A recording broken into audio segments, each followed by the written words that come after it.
Bonjour et bienvenue dans Normandie Matin, merci de nous rejoindre. J'espère que vous êtes en forme ce lundi car nous recevons des champions normands et qui sont aussi des ambassadeurs du handisport dans notre région qui vont nous dire que rien n'est impossible quand on a la volonté. Nos invités, ce sont Florian Mérien. Bonjour Florian. Bonjour. Alors, vous êtes médaillé aux derniers Jeux paralympiques en tennis de table, vous avez ramené la médaille de bronze et vous habitez près de Rouen. Oui, c'est ça, Petit Couronne. Petit Couronne. Et avec nous également Johan Biret, triple champion de France d'haltérophilie. Bonjour Johan. Bonjour. Alors vous êtes bas normand. Tout à fait, ouais. Je suis originaire d'Alençon et j'habite sur l'agglomération caennaise. Voilà, on a déjà 3 départements représentés. Vous nous parlerez de vos parcours sportifs et de vos parcours de vie dans quelques instants. Nous irons aussi dans le Pays de Bray pour notre page découverte. Le Pays de Bray, c'est à l'est de la Seine-Maritime, à la frontière avec la Picardie. Et c'est un paysage fait de vallons et de haies bocagères, une terre d'élevage qui a été façonnée par l'activité agricole. Nous irons dans la boutonnière du Pays de Bray où il y a des sommets qui culminent à 200 mètres d'altitude.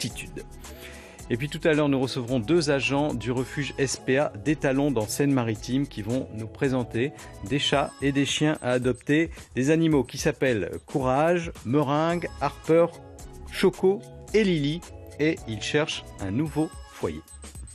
Voilà pour le menu de cette émission. Tout de suite, on regarde le bulletin météo.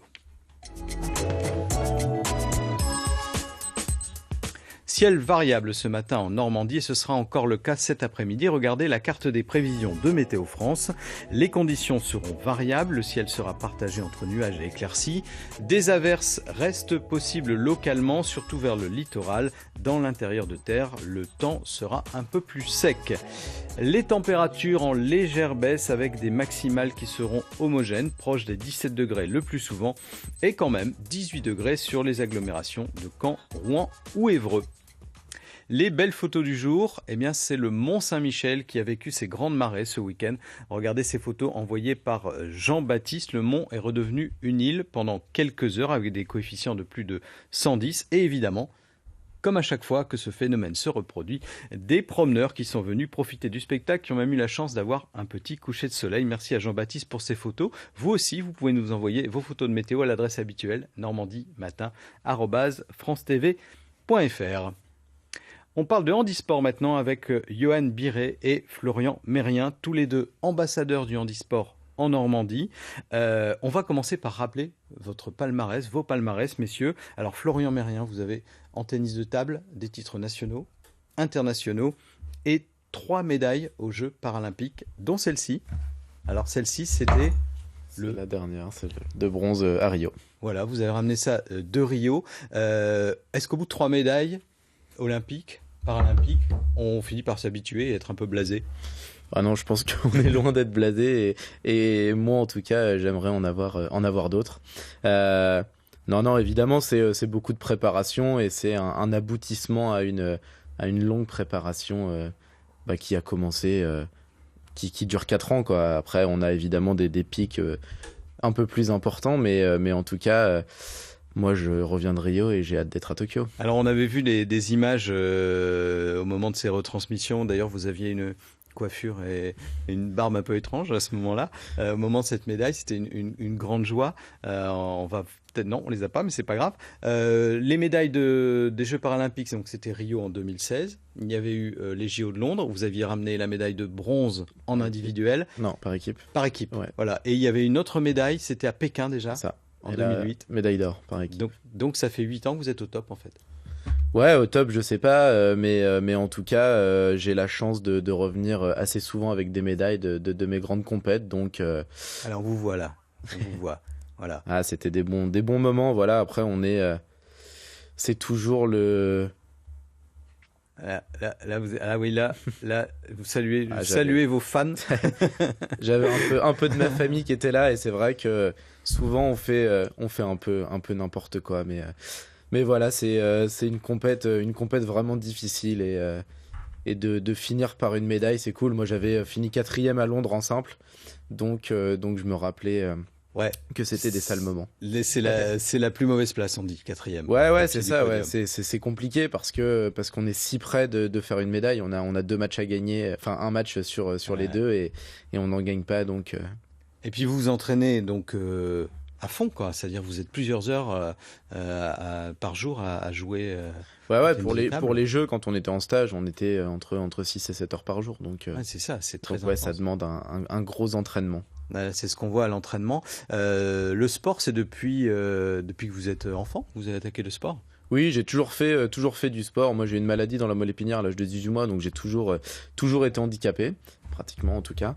Et voilà, j'ai fait un peu de natation pour apprendre à nager, et puis je me suis très vite dirigé vers le tennis de table à l'âge de 10 ans, et j'y suis resté. Et avec les valides, hein. Oui, c'est ça, ouais. En fait, moi, j'ai la particularité d'avoir commencé dans un club handisport et valide, en même temps. Mais par contre, mes premières compètes, je les ai faites avec les valides, avec le club de Grand-Quevilly. Voilà. Puis vous avez été repéré par la Fédération paralympique. Et puis bah, là, voilà, on est déjà à 3 médailles. Et ça va pas s'arrêter là, parce qu'une carrière de pongiste, ça peut durer longtemps. Un petit peu plus longtemps, je pense, que d'autres sports un peu plus exigeants.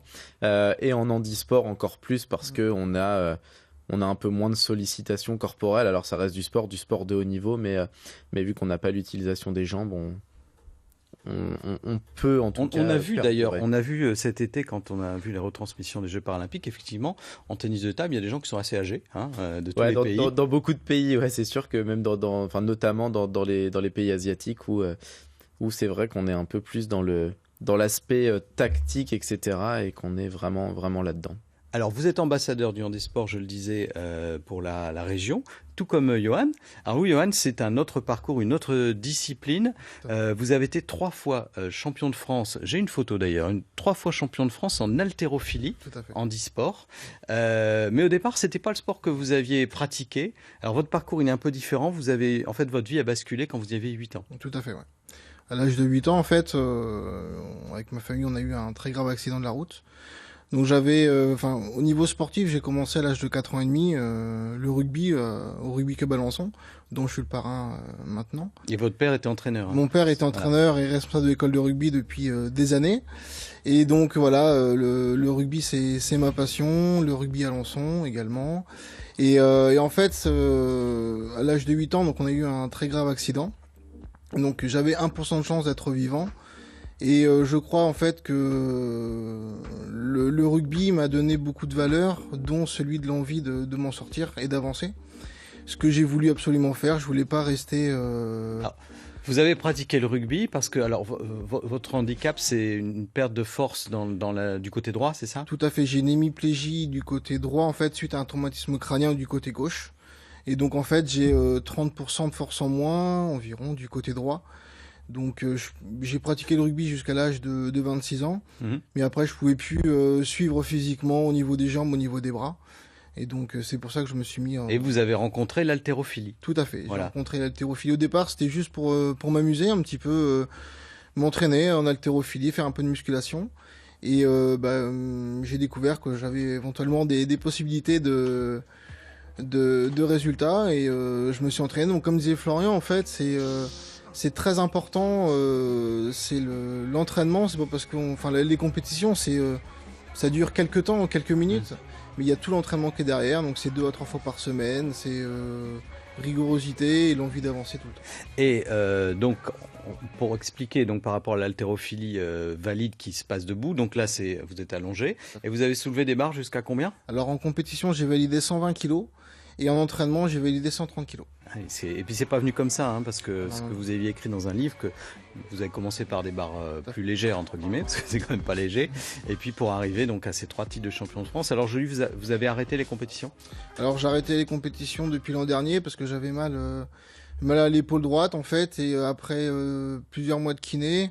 Bon, en fait, c'est mon handicap que je pense qui me dit stop. Ouais. Mon corps me dit stop avec à ce niveau-là. Donc je fais plus de compétition, mais je continue à m'entretenir en musculation. Et vous venez d'obtenir le titre d'arbitre. Alors Tout à fait. qu'est-ce que le sport vous a apporté dans votre vie, dans votre parcours de vie, Florian? Moi, je pense que c'est d'avoir eu la chance d'être mélangé vraiment au monde valide et sans jamais cacher ce handicap, mais pouvoir faire tout plein de choses comme les valides. Et puis de belles rencontres, et puis une passion pour moi débordante, et voilà. Mais c'est pas forcément une revanche sur le handicap ou quoi, parce qu'on entend souvent c'est parce qu'il a eu ce handicap qu'il s'est battu et que du coup il a plus de force que les autres. Moi je suis pas persuadé d'avoir plus de force que les autres, mais en tout cas ça m'a permis de découvrir plein de belles choses et de pouvoir voyager et de vivre de ma passion. Donc voilà, le message c'est qu'il n'y a pas de barrière en fait entre valides et personnes handicapées. Non, bien sûr. Après, il y a des performances qui sont forcément moindres parce que le handicap ne permet pas forcément de rivaliser au plus haut niveau avec les valides. Mais en tout cas, on a toujours des adversaires à notre taille, peu importe le niveau, j'ai envie de dire. Et je pense qu'on peut vraiment vivre de belles choses à tous les niveaux. Et vous, Johan, le sport dans votre vie? Tout à fait d'accord avec ce que dit Florian. Alors pour moi, le sport, ça a une autre importance, c'est que quand j'ai eu mon accident à l'âge de 8 ans, mon passé en fait de sportif m'a beaucoup aidé à m'en sortir. En fait, c'est ce qui m'a donné la volonté de m'en sortir, sans oublier forcément un soutien familial et amical extraordinaire, sans lesquels je ne serais pas sorti Donc la solidarité du monde sportif et puis cette école de la volonté quelque part. En fait, le sport m'a donné en fait ces valeurs. De se surpasser, toujours avoir envie d'aller plus loin et de réussir ce qu'on entreprend. Voilà, les valeurs. Est-ce que l'un et l'autre, vous pensez que le regard aujourd'hui sur les personnes handicapées est en train de changer? Je sais pas si ça change, en tout cas ça évolue positivement. Okay. Est-ce qu'il y a un changement énorme entre, je sais pas quelle date et aujourd'hui? Je sais pas, peut-être que on est plus intégré à la société, il y a quand même plus de choses qui sont faites. Alors moi je vais parler en fauteuil, mais peut-être les trottoirs un peu plus rabaissés, on essaye de mettre des pentes, je simplifie, mais c'est ça commence par ça. C'est ce qu'on a besoin en tout cas. Après, toi, peut-être que ça sera différent, mais... Après, moi, ce que je vois, c'est comme tu dis, il y a une évolution. C'est qu'on parle plus en plus du handicap et du handisport. Donc, par exemple, Rio, la retransmission. Ouais, il y a eu 100 heures de direct sur France Télévisions. Tout à fait. C'était énorme. Et puis, enfin, voilà, on parle de plus en plus des disciplines handisportifs, les interventions dans les clubs. Enfin, voilà, je pense qu'il y a vraiment une évolution très positive pour nous, mais aussi pour les valides et pour le monde du sport. Et vous continuez à justement aller à la rencontre des gens, puisque comme vous êtes ambassadeurs tous les deux, régulièrement, vous êtes sollicités pour aller dans les clubs, dans les écoles. En tout cas, merci d'être venus ce matin nous parler de vos parcours.